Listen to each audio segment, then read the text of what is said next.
Bonjour. Je vais attendre un petit peu avant de parler, qu'il y ait un petit peu de personnes qui aient le temps de nous rejoindre et je vais vous faire profiter de ces petits moments en même temps.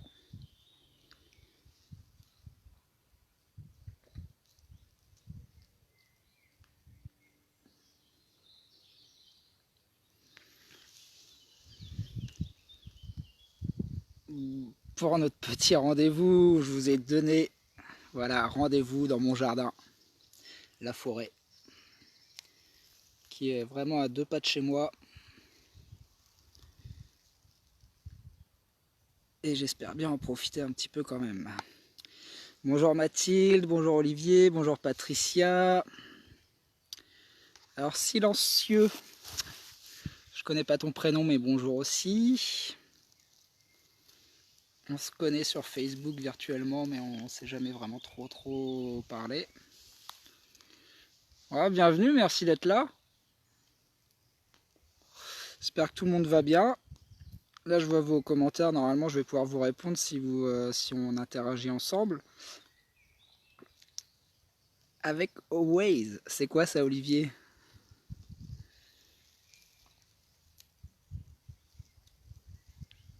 Bon, du coup, je ne sais pas, vous, comment ça se passe de votre côté, le confinement. Ça peut se passer de bien de façons différentes. On a tous des réalités différentes. Salut Stéphane. Et du coup, forcément, on le vit tous de manière différente. Alors, je sais pas pour ceux qui regardent la vidéo sur leur téléphone portable, si c'est des Android, comment ça s'appelle? Oh, je me rappelle plus le nom. Je suis pas très geek, mais les iPhones et tout ça, normalement, vous pouvez vous inviter sur la vidéo, je crois, pour qu'on voit aussi votre image et qu'on puisse directement discuter en plus de l'écrit. Comme ça peut dynamiser un peu le truc. Salut Claire!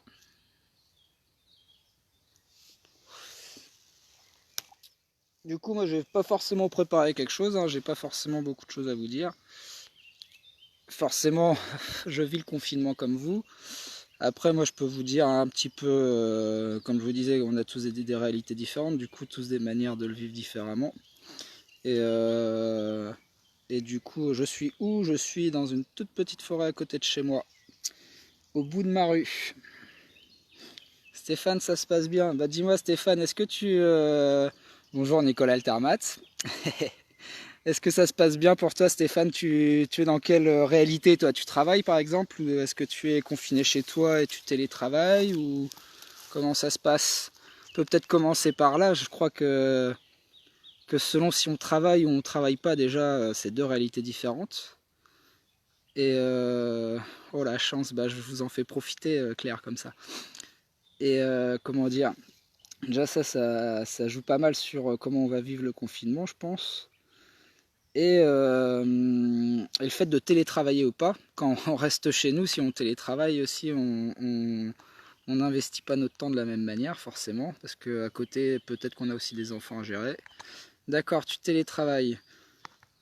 Ah, c'est bien, moi je trouve que c'est plutôt un point positif de télétravailler de chez soi. Moi je télétravaille aussi. Et moi je trouve que c'est plutôt pas mal parce que les journées elles passent assez vite finalement quand on a une mission dans notre journée, quand on a quelque chose qui donne du sens à notre journée justement. Et attention au burn-out au télétravail. Ouais, ça doit être possible. On va inventer une nouvelle maladie professionnelle. Déjà qu'on a du mal à reconnaître le burn-out dans le travail quotidien sans qu'il y ait de confinement, alors en plus du télétravail. Mais oui, ça pourrait être un risque, hein, on sait jamais. Mais oui, du coup, moi je sais que ça m'aide carrément d'avoir le télétravail. Moi dans ma réalité, j'alterne 8 jours avec mon fils et 8 jours sans mon fils. Du coup, il y a les semaines qui sont très remplies quand il y a les devoirs en plus à gérer avec du télétravail. Et, et du coup, bah, en fait, j'ai pas, hormis le fait de pas être mobile, ça change pas beaucoup mon quotidien. Parce que bah, je commence mon télétravail, je suis assez sérieux à mes heures à peu près habituelles de travail et je le termine à peu près aux mêmes heures, sauf que forcément quand je fais du travail de l'école en même temps, ça va pas être la même donne. Je prépare la reprise pour le bâtiment. Et la Suisse, le travail, c'est une assertion. Pour le bâtiment, en gros, tu fais de la logistique un petit peu. Tu organises, tu dois prendre, à mon avis, contact avec les différents corps de métier, tout ça, pour les coordonner sur les chantiers et les fournisseurs aussi, sûrement. Olivier qui nous dit qu'il sort d'un mois d'arrêt de travail. Mon camion de 44 tonnes. Ah oui, toi t'es routier, Olivier, c'est ça. Du coup, bah alors toi tu étais censé enfin non, si tu dis que t'es en chômage partiel, c'est à dire que là, même si t'es pas en arrêt de travail, tu pourrais pas forcément travailler. Ouais, à part des, comment ça s'appelle, des simulateurs de conduite pour pas perdre la pédale, pour pas perdre la main pour conduire, je vois pas ce que tu pourrais faire en télétravail. Salut Nathalie. Du coup, ouais, alors le télétravail, c'est déjà une réalité différente. Enfin, moi, je trouve que c'est un point plutôt positif, c'est un avantage de pouvoir télétravailler chez soi. Et puis, il y a aussi le côté dans le télétravail qui est important, je pense, c'est le côté de se sentir utile. J'ai pas arrêté de travailler, les vacances en chaleur n'attendent pas. Les vaches en chaleur, ouais, j'ai lu les vacances. Ah oui, alors toi, tu dois être éleveuse, du coup, ou productrice de lait, ou quelque chose comme ça. Non, bah c'est sûr que les besoins des animaux, déjà en règle générale quand on est des animaux, et ça c'est aussi une autre réalité je crois, alors que ça soit des animaux domestiques, c'est pas encore la même réalité, mais quand on a des animaux déjà domestiques, on doit aussi y penser pour subvenir aussi à leurs premiers besoins, hein, que ce soit pour les chats, de la litière, de la nourriture, et des choses comme ça, mais aussi pour des animaux dans le cadre du travail, comme par exemple les vaches ou les chèvres et tout ça, elles ne s'arrêtent pas. Pour elles, il y a leur réalité est toujours la même, sauf qu'elles ont peut-être moins de présence humaine en ce moment. Inséminatrice. Ah oui, tout de suite j'ai l'image du bras dans le corps de la vache. D'accord. Ok, bah toi tu t'arrêtes pas de travailler, du coup ton quotidien il doit être un peu pareil qu'habituellement, Mathilde Pernet.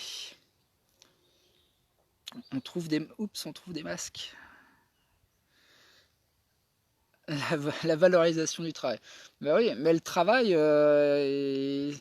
bah justement, c'est intéressant ce que tu dis, Olivier, parce que on peut utiliser selon l'idéologie et le regard qu'on a sur la vie, le travail comme quelque chose d'asservissant, où justement on est un peu l'esclave de son travail et tout ça. Mais comme le travail, il peut aussi être source d'épanouissement et ça donne du sens à la vie aussi. Après, ça dépend vraiment des contextes de chacun. Quand tu fais un travail forcé pour ce qu'on appelle les travails alimentaires, qui sont pas forcément dans ton cadre de valeur, mais qui te permettent de nourrir ta famille et de payer tes factures. Ou si c'est un travail justement qui est l'aboutissement d'un projet de valeur. Et du coup, et puis même une fois qu'on est dans un travail qu'on aime bien, théoriquement, on n'est pas forcé de pouvoir s'y retrouver forcément. Tu ne fais que ça? Ah oui, Claire qui demande à Mathilde si elle fait que inséminatrice. Bah c'est possible, hein. Je crois que les inséminateurs, je crois qu'ils font le tour un peu des élevages et ils s'occupent de cette tâche-là. Rester dans le lavage des mains après chaque ferme, du coup les mains défoncées, pas mal de stress, de se déplacer dans ce contexte aussi.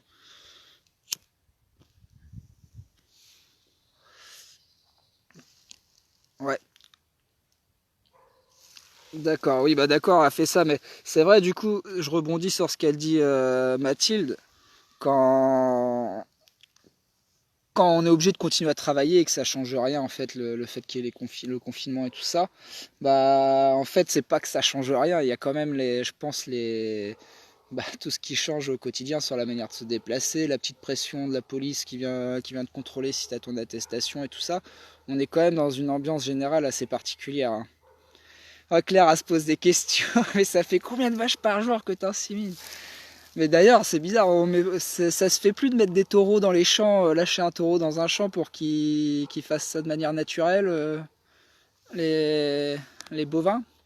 Ou ça se fait toujours de manière artificielle comme ça, où c'est toujours l'humain qui insémine? Il y a trop de syllabes dans ce mot-là pour le dire correctement, mais vous m'avez compris.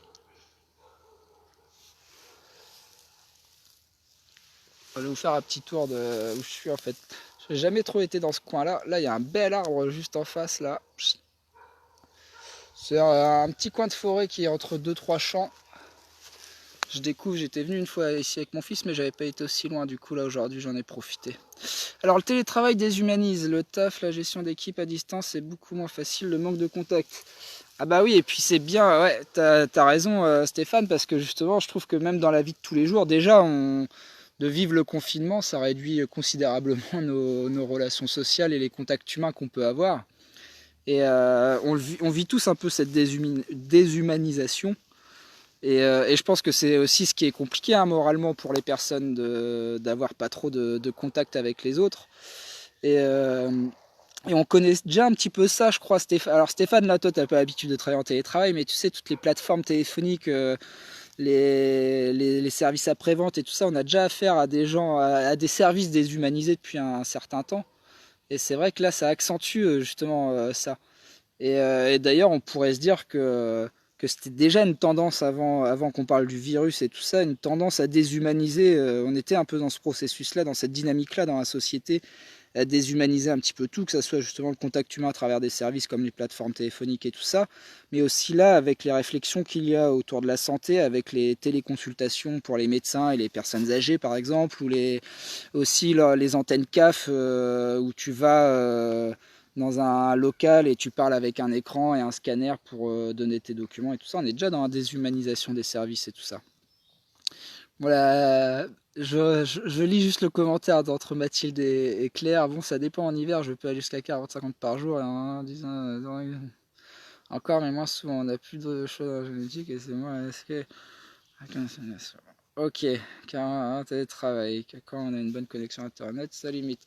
Ouais, il y a aussi cette histoire après du télétravail et ça limite comme là on est dans un contexte spontané, on va dire, on n'avait pas anticipé ces choses-là, mais on aurait pu imaginer aussi que le télétravail ça peut être inégal entre les personnes dans le sens où on n'est pas forcé d'avoir une connexion internet et du matériel pour se connecter comme un ordinateur. Du coup, si on était amené à généraliser ce mode de vie-là, on serait obligé l'employeur il serait obligé de nous fournir en accès et tout ça pour qu'on puisse travailler avec des outils adaptés quoi. Et justement vous en pensez quoi? Enfin, juste pour finir sur les différentes réalités dans lesquelles on peut être, qu'est-ce qu'il peut y avoir d'autre comme différentes réalités aussi? C'est l'environnement dans lequel on est. Justement entre si on vit en ville, en campagne, si on a accès à l'extérieur sans danger justement quand on est près de la nature ou au contraire dès qu'on sort il y a plein de monde dans la rue et tout ça. Je pense que ça joue pas mal sur la façon de vivre le confinement. D'ailleurs, il y en a d'entre vous qui ont un petit peu de mal avec je sais pas, cette période de confinement ou ça se passe plutôt bien. Comme là, ça va faire presque, c'est la 3e semaine, je crois, qu'on fait de confinement.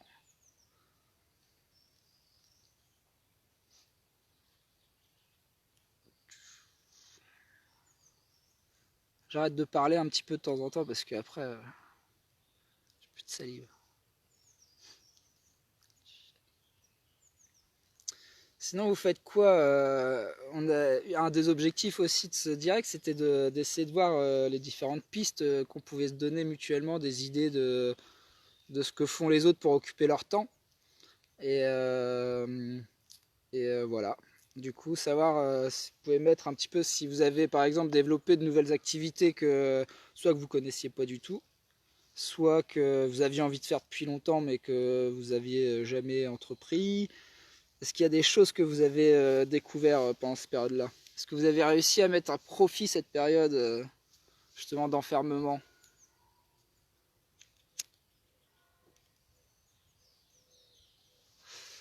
Je sais pas, Claire, tu t'es pas mis à la couture, au crochet ou un truc comme ça? Waouh! Attendez, je manipule un peu mon appareil.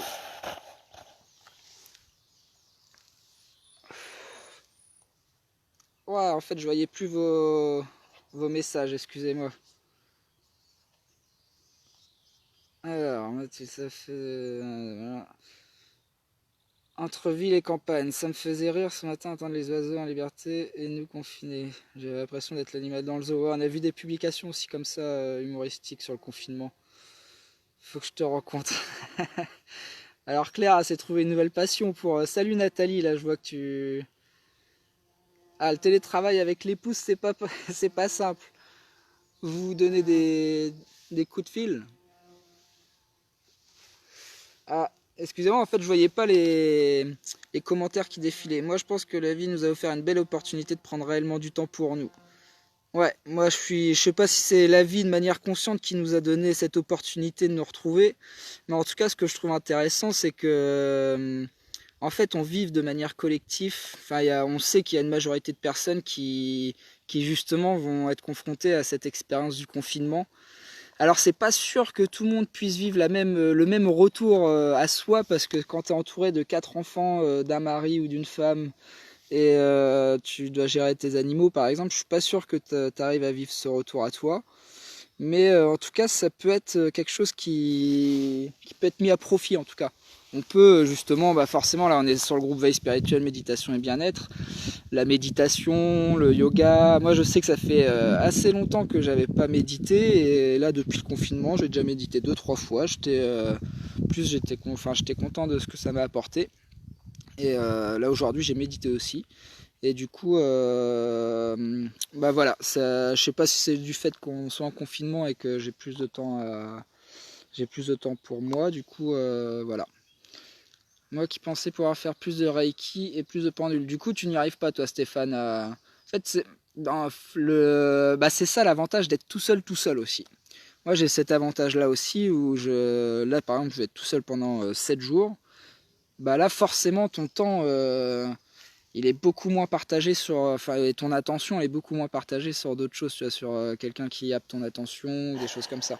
Du coup, bah, à un moment donné, tu peux t'y mettre.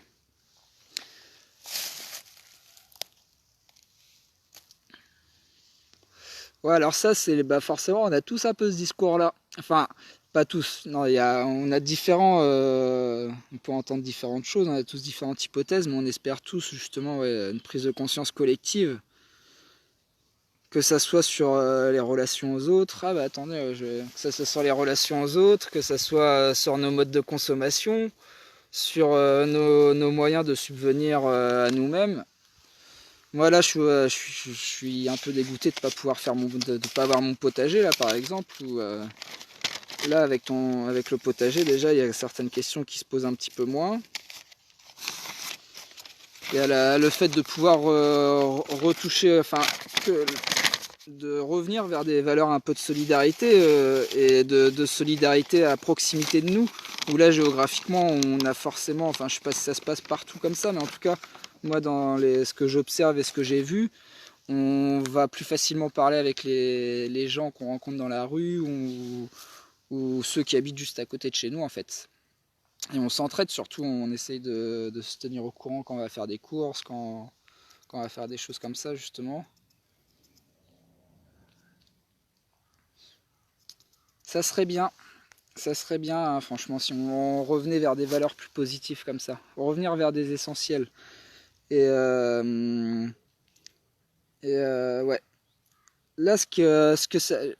Ah, si ça parle à d'autres personnes...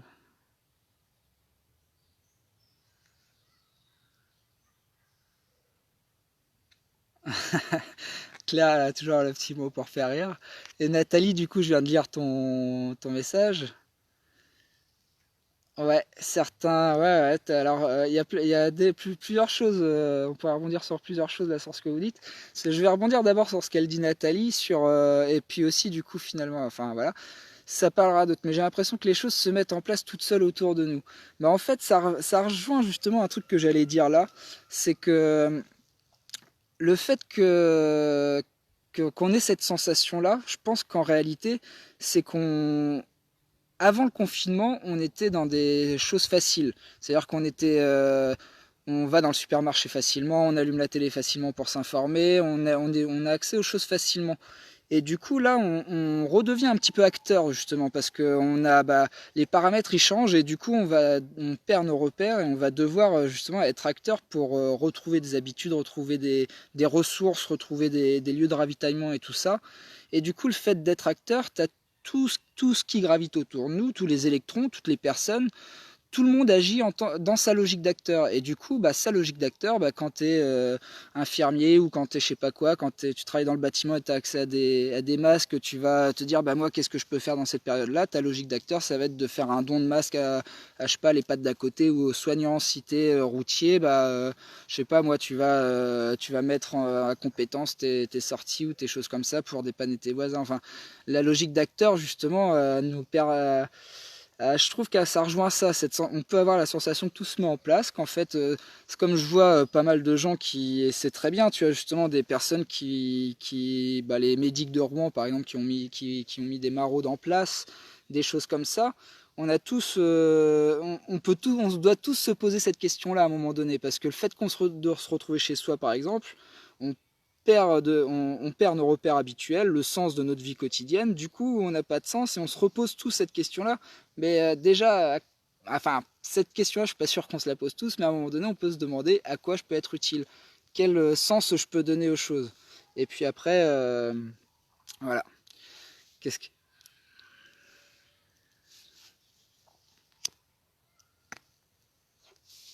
Je regarde si j'ai pas perdu des commentaires entre deux. Je sais pas ce que t'en penses du coup, Nathalie, là, de ce que je disais, que en fait, le fait que chacun individuel active sa logique d'acteur et que tout se mette en place comme ça pourrait se rejoindre. Et Olivier, tu parles par exemple de les silences gênés d'avant. C'est intéressant que ça brise les silences gênés d'avant. Ça m'intéresserait. Circulation et la ça, bah oui, et le deuxième risque, c'est ça. Là, aujourd'hui, même si on retouche, ça nous remet dans une posture. Comme l'être humain, il est quand même assez pervers, quoi. Si faut qu'il vive les choses faut qu'il soit soumis un petit peu des fois aux choses, contraint de faire les choses. Là par exemple, ça vient pas d'une conscience collective de moins consommer ou de moins polluer tout ça, c'est parce qu'on y est contraint et on est obligé de s'y contraindre. Du coup, on peut avoir peur justement de ça, qu'en fait après chacun retourne dans son petit confort d'avant et vienne se rassurer dans la consommation et dans tous les vices de la société d'avant. Ouais, ça peut arriver. Je sais pas. Pourtant, moi, je me rappelle de certains sentiments que j'avais au tout début de justement que le virus et tout ça est arrivé. Et j'avais des prises de conscience vraiment à me dire waouh, mais là c'est chaud parce que là c'est vraiment l'humanité qui est peut-être en péril et aussi avec cette incertitude de se dire mais on sait qu'on n'a pas toutes les infos, que c'est compliqué de se faire un avis tranché sur les choses. Et du coup, ça peut vraiment faire peur en fait, ce contexte. Alors oui, j'espère. Ce que je trouve bien, c'est qu'on est tellement en manque de relations sociales qu'on parle à n'importe qui et de n'importe quoi. Ouais, c'est que ça me fait penser à Rémi Gaillard, on devient n'importe qui en faisant n'importe quoi. Ouais, on fait même des choses d'ailleurs, ouais, dans les petits changements d'habitude. Moi, sur Facebook, par exemple, le truc des chaînes en publication, c'est vraiment des choses que je faisais pas avant. Et là, j'en ai fait deux, trois. Et c'est marrant ce que ça a généré, parce que ça a généré quelques discussions, et aussi avec des personnes, que c'était le prétexte pour reparler avec certaines personnes et tout ça. Et c'est le genre de choses aussi qu'on ferait pas. Et bien on est texte sur soi-même, un peu enclin à interagir avec l'autre. Oui, avant, d'accord Olivier, par rapport à ce que tu disais. Ouais. Ouais, je pense que vraiment, en fait, ça met en exergue qu'on est tous égocentrés, en fait. Égocentrés, où tout tourne autour de notre propre petite vie individualiste. Et, bien souvent, même la notion d'altruisme, des fois, se limite quand même à notre propre monde. Là, c'est pas de l'altruisme inconditionnel. Oui, dans notre vie en général, mais peut-être aussi dans nos vies perso à chacun. C'est quelque chose d'assez général. Peut-être parce que nous avons l'occasion de plus nous centrer sur nous. Je ne sais pas vraiment quel mot poser sur ça, mais une certaine fluidité dans les choses autour de nous. Ouais, bah, je pense que c'est dû au fait des relations, quand on a déjà des bonnes relations autour de nous qui sont déjà assez fluides, bah, les choses qui peuvent se mettre en place sont d'autant plus fluides. Enfin, je sais pas trop. Est-ce que la peur du lendemain peut amener à s'intéresser à son voisin? Tu nous donnes combien de temps pour répondre à ta question, Olivier? Quelle idée avez-vous sur ce virus, voulu par hasard ou pas? C'est chacun pour soi maintenant. Et non, on le dit, c'est que c'est... Désolé, pardon. Alors déjà, c'est chacun pour soi maintenant, je vois. Ça, Patricia, je suis pas vraiment sûr. Justement, c'est la sensation qu'on peut avoir quand on peut avoir accès à certains niveaux d'information et tout ça, ou quand on regarde les médias et tout. Mais concrètement, quand tu regardes autour de toi ce qui se passe, tu peux quand même assez compter sur ton entourage. Et ça me fait un peu penser à une histoire de Laurent Gounel dans un livre, L'homme qui voulait être heureux. Et j'ai déjà essayé aussi moi-même de le faire dans la vie. Quand vous allez vers des gens, même dans la rue, des inconnus, et que vous leur demandez quelque chose, un service ou quoi que ce soit, bah les gens ils disent rarement non directement, et quand ils peuvent pas vous aider directement, ils vont vous orienter généralement pour vous faire avancer sur la résolution de votre problème. Du coup, ça, je suis pas forcément tout à fait d'accord. Le virus voulu ou pas voulu, franchement, ça, on peut... aujourd'hui, la probabilité des deux choses est tout aussi... Enfin, selon moi, hein, c'est mon point de vue. C'est tout aussi probable que ça soit le résultat d'une connerie humaine ou quelque chose de naturel. Et même si c'est naturel, ça serait pour moi la conséquence du mode de vie, de l'impact du mode de vie des humains sur la planète. Du coup, quoi qu'il arrive, l'humain est coupable, que ça soit directement ou indirectement par ce qui se passe aujourd'hui. Axez-vous sur vous. M3, MQ. Apprendre des nouvelles des gens que j'aime et que j'aime bien. Ah oui, Claire elle disait aussi que maintenant ça la tournait un petit peu plus. Ouais, après Claire, on peut... tu sais, c'est justement quand on parle d'altruisme, on peut être dans un altruisme modéré, on peut se tourner vers des gens de notre entourage, de notre monde personnel, mais finalement ça reste très individualiste comme démarche. C'est parce qu'ils font partie de notre monde que, tu vois, après, au-delà de ce cercle d'amis-là, il peut y avoir par exemple des personnes se soucier, justement, on voit des personnes qui se soucient des SDF et tout ça, où là c'est de l'altruisme encore plus large, et après aider quoi qu'il arrive, enfin dans un altruisme inconditionnel. On s'en fout de l'orthographe, Stéphane, c'est clair. Le principal, c'est qu'on arrive à comprendre ce que tu dis. Avec des inconnus, on peut plus dialoguer. Plus ou plus, Patricia, c'est on ne peut plus dialoguer ou on peut davantage parler avec des inconnus?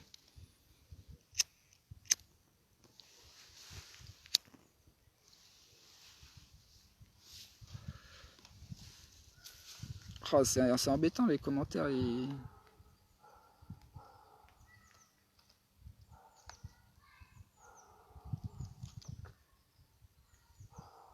Ouais, franchement, pour le truc du chacun pour soi, après ça dépend. Hein. Plus, d'accord. Après, ça peut vraiment aussi dépendre des mondes et des réalités des environnements dans lesquels on est. Hein. Moi, j'ai pas l'impression que pour le moment on soit dans un truc du chacun pour soi. Après, encore une fois, je pense que ça dépend vraiment du regard qu'on porte sur les choses et le focus aussi. Par exemple, c'est un peu dans le phénomène de lorsqu'on a une femme enceinte autour de nous, on voit, on a l'impression que tout le monde, toutes les femmes sont enceintes, on voit que ça, mais en fait c'est juste parce que notre attention il s'arrête plus sur ça, alors que d'habitude on n'y pense pas forcément. Et du coup, si on, tu sais, ça rejoint aussi la pensée, je sais plus qui est-ce qui l'a dit, qui dit tu es ce que tu penses. C'est-à-dire qu'à force, par exemple, de penser que la solidarité ça n'existe pas, bah du coup notre focus il va s'arrêter que sur les manquements de solidarité. C'est-à-dire dès que tu vas voir quelqu'un manquer de solidarité, tu vas t'offusquer, dire oh là là, voilà, on vit dans un monde sans solidarité, individualiste et tout ça. Mais en fait c'est juste notre attention qui va nous faire aller dessus. et on pourrait très bien justement avoir des pensées plutôt positives, se dire et avoir la volonté justement de vivre dans un monde solidaire, et du coup déjà notre attention il va s'arrêter plus souvent sur ce qui se fait de manière solidaire, et voilà. Cherche les futures jacinthes, bah regarde, je suis pas sûr, mais regarde Claire, je crois que la prochaine, ah c'est pas sûr, non c'est peut-être non je te dis des bêtises, ça c'était les jonquilles qui ont déjà fleuri.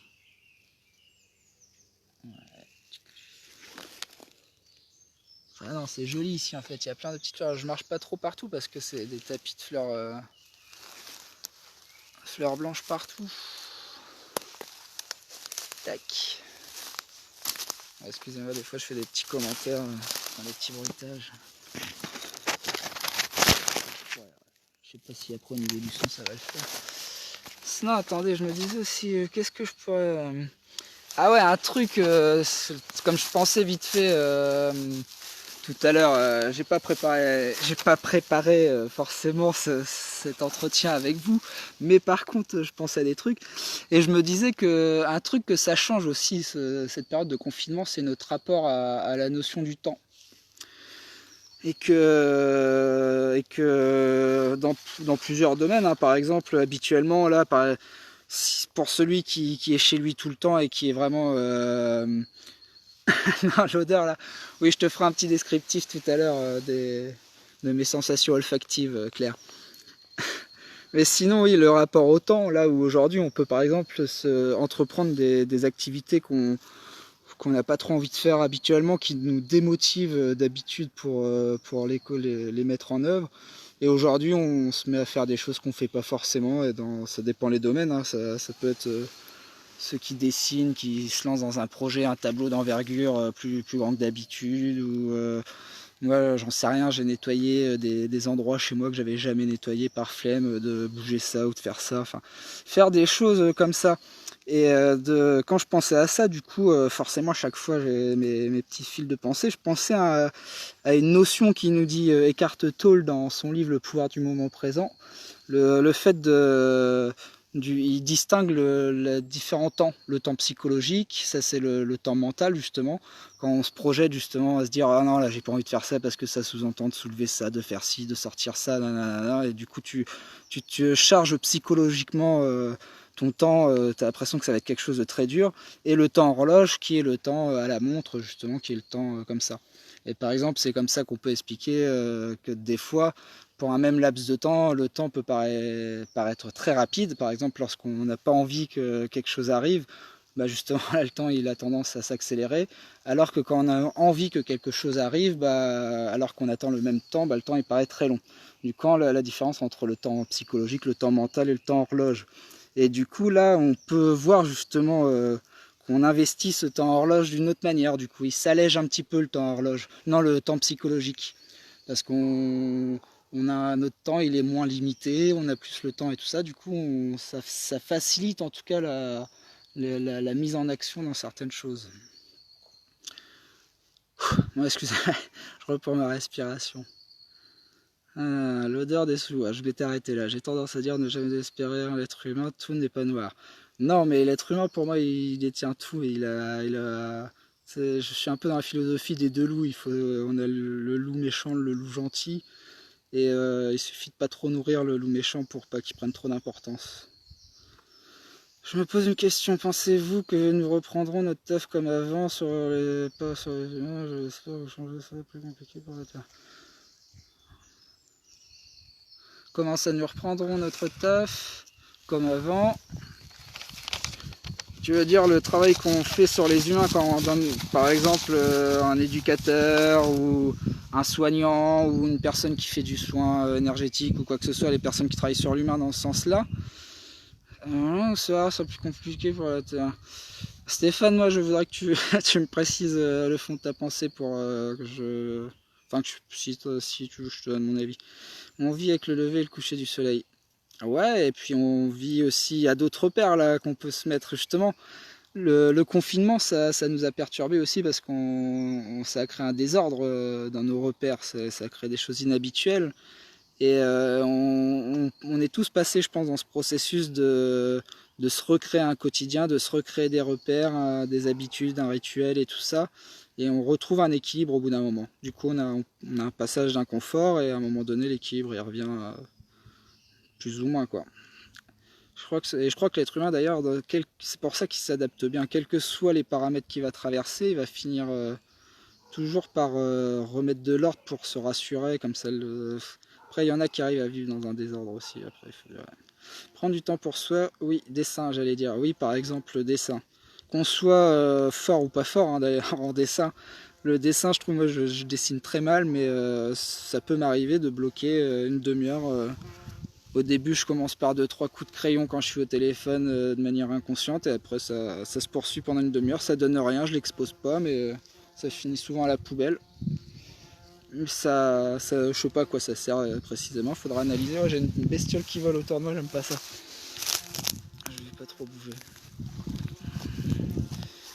Ça a déjà changé, il nous reste à poursuivre. Ouais, de toute façon, rien n'est permanent, rien n'est permanent sauf le changement, Olivier. Du coup, on est tout le temps en permanence en train de changer.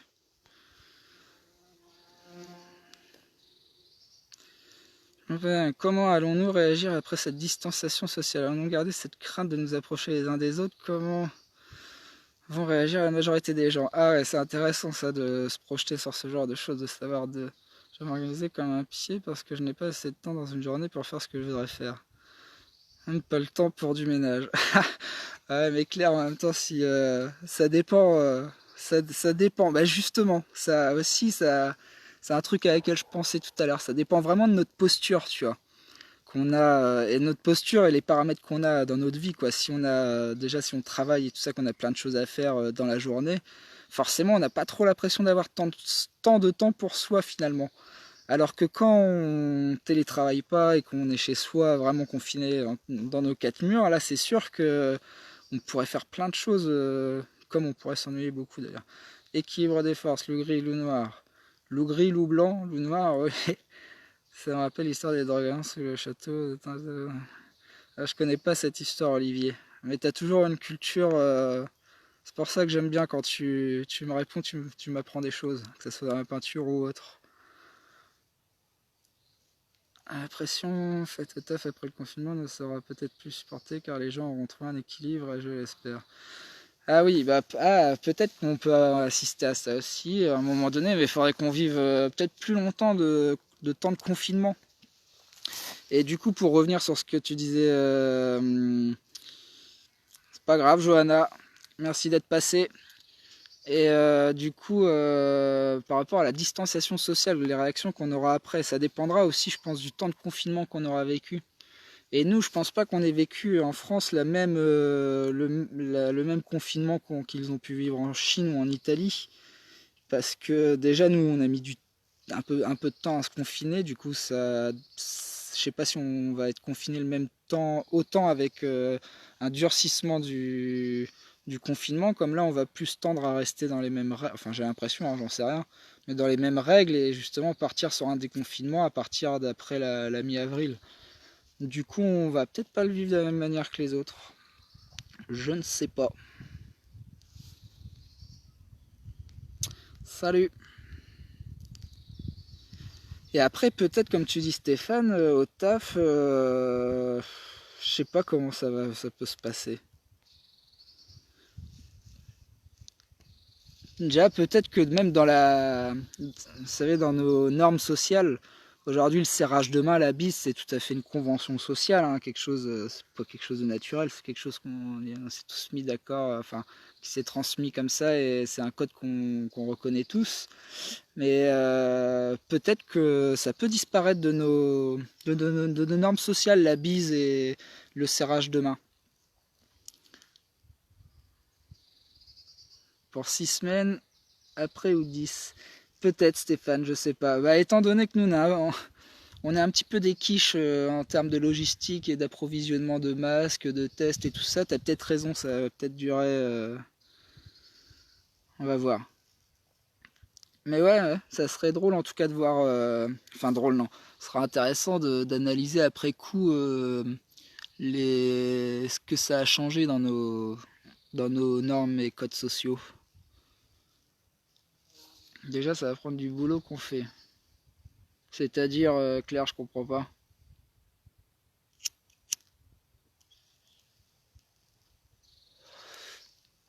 Ah, ça dépend du boulot qu'on fait.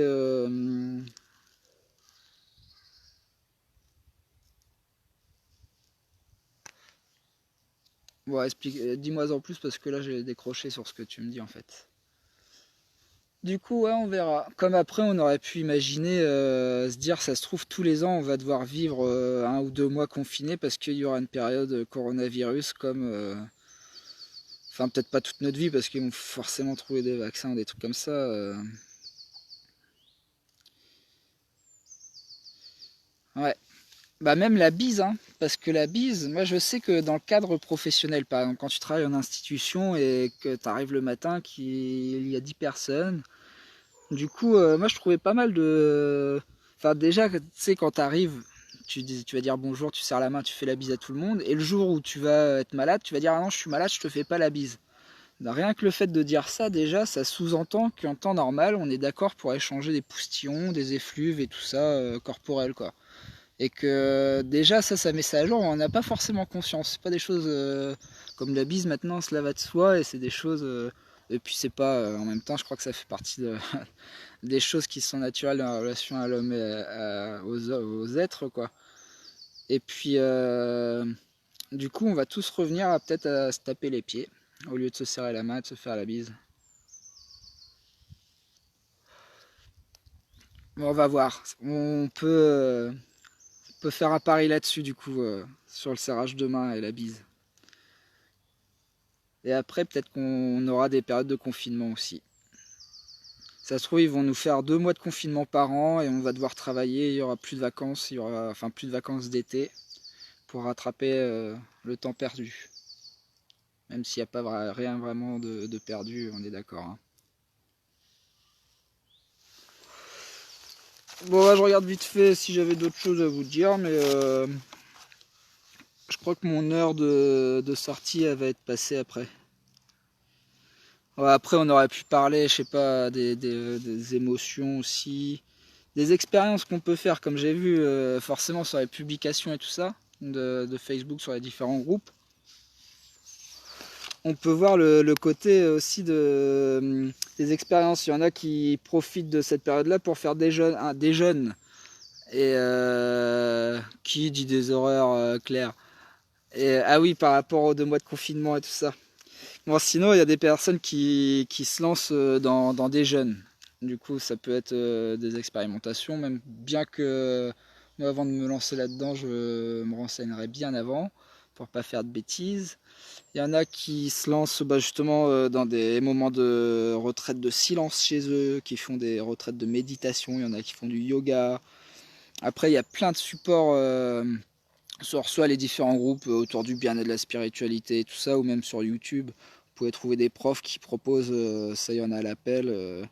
Je pense qu'il y en a pas mal qui passent de liens sur le groupe aussi. Après, ouais, autour des émotions, on aurait pu parler parce que c'est clair que de pratiquer. Oh, tracteur, j'espère qu'il va pas y avoir des drones qui vont venir surveiller jusqu'à ici bientôt. Il peut y avoir. Ouais, je dis ça, Olivier. Moi personnellement, je suis pas trop partant là pour faire un jeûne. Mais sinon. Je sais pas ce que c'est ça comme véhicule. Bon, bref. Et du coup, la méditation, le yoga, même observer essayer d'être un maximum en pleine conscience, en présence attentive et tout ça, ça permet aussi de passer de manière plus confortable cette période, quoi, dans la gestion des émotions notamment. Et, comment dire, oui, il faut être encadré pour les jeunes. Et pareil pour faire d'autres expériences de méditation, de pratiques méditatives ou de choses comme ça, des voyages sonores, il y a moyen de faire des choses comme ça pour justement mieux vivre son confinement. Attendez, je suis en train de réfléchir en même temps.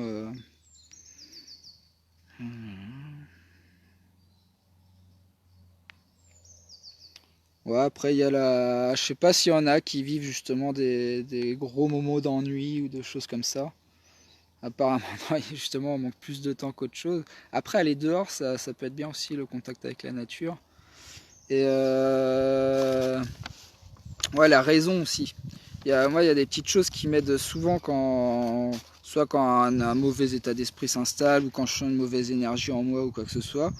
C'est de me rappeler justement que rien n'est permanent.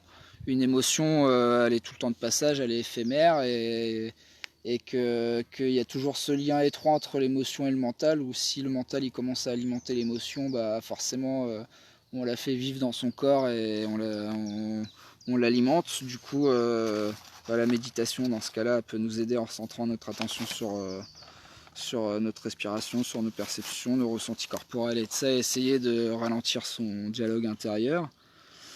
Et ça aide aussi, bah déjà de se le dire, rien que d'avoir cette pensée-là, se dire qu'une émotion c'est juste un phénomène chimique aussi hein, qui se passe en nous et qu'on passe pas d'une émotion à une autre en claquant des doigts. Une émotion c'est, je sais pas, moi je m'imagine toujours, après chacun s'imagine, c'est peut-être une fausse visualisation que je me fais, hein, mais j'imagine toujours c'est un nuage de fumée comme dans l'image que j'ai de la chimie et comme un brouillard qui serait coloré par rapport à l'émotion qui aurait ses propres caractéristiques, je sais pas, le rouge pour la colère, et que quand tu es en colère, bah, tu es envahi un peu par cette chimie qui va favoriser des interactions dans ton corps et qui fait naître tous ces ressentis corporels, et que après justement quand tu apaises les réactions que tu as corporelles à cette émotion-là, bah en fait, elle commence à se dissiper. Au début, elle est très dense, la fumée. Au fur et à mesure, elle se dissipe. Mais la colère, c'est comme toute émotion d'ailleurs, elle se dissipe plus ou moins facilement par rapport après à ce que tu peux mettre en place. Essayer de remettre quelque chose comme après une activité ou quoi que ce soit pour recentrer ton attention sur quelque chose de plus neutre ou de plus positif. Et voilà, de jouer du djembé avec mon prof. Ce qui manque le plus, c'est le sport avec les potes. Ah, ouais, je comprends ça. Je fais plus de sport co, mais je comprends tout à fait qu'on puisse manquer de ça, Stéphane. De jouer au djembé aussi, du coup, je comprends mieux.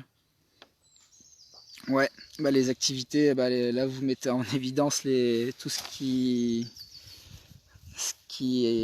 est autour des relations sociales, des interactions qu'on peut avoir, de ce qui nous nourrit humainement.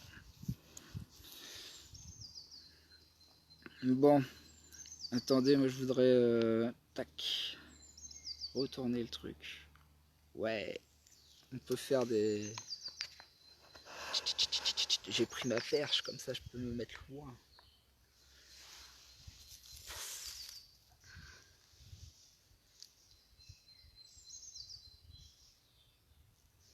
Ah bah ouais, bah c'est cool Stéphane, c'est pour ça aussi tu as de faire la vidéo justement, ça permet de... C'est comme justement, Stéphane c'est bien justement, tu as un bon exemple et c'est bien que tu sois sur la vidéo, parce que Stéphane on se connaît dans le cadre des manifestations qu'on a pu faire ensemble, et par exemple le confinement, ça, alors je sais pas si toi c'est quelque chose forcément d'habituel, mais ça m'a fait aussi faire des choses inhabituelles. Où Stéphane, si ça te dérange pas, où il m'a envoyé un audio un soir en me disant justement, ouais bah salut, c'était juste pour prendre des nouvelles et tout ça, et ça a cassé justement le silence dans lequel j'étais à ce moment-là, et j'ai trouvé ça assez cool et c'était très positif. Et ça m'a permis aussi de te répondre et de te répondre en audio aussi. Et j'ai trouvé ça assez cool justement pour faire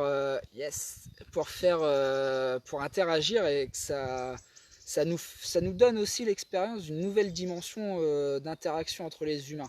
C'est-à-dire qu'on a l'habitude de l'interaction physique comme ça, l'interaction virtuelle, et là on peut rentrer en interaction avec des personnes qu'on n'aurait pas contactées ou qu'on n'a pas la même nature de relation avec ces personnes-là dans le virtuel. Et du coup voilà, on expérimente le virtuel dans une nouvelle dimension. Bon, je sais pas quelle heure il est. Vous pouvez me donner l'heure, non? S'il vous plaît, comme là, je vois pas l'heure sur mon téléphone en étant là.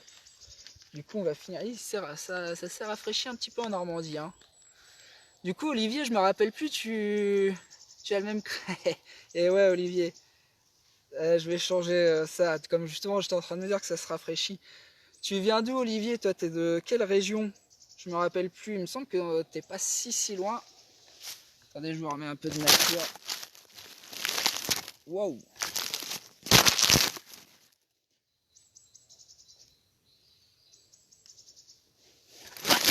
Les pâquerettes.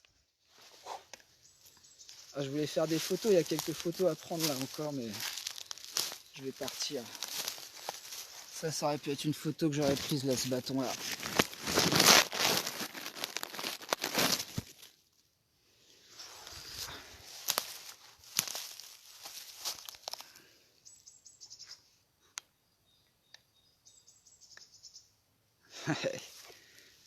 Oui, après moi pareil, selon si j'ai mon fils ou pas, je peux pas tout le temps répondre spontanément. Oh, et si je réponds pas spontanément, ça peut arriver que j'oublie derrière qu'on m'ait répondu. Là aussi, il aurait pu avoir une petite photo avec cette souche, elle est magnifique aussi avec les petites fleurs à côté.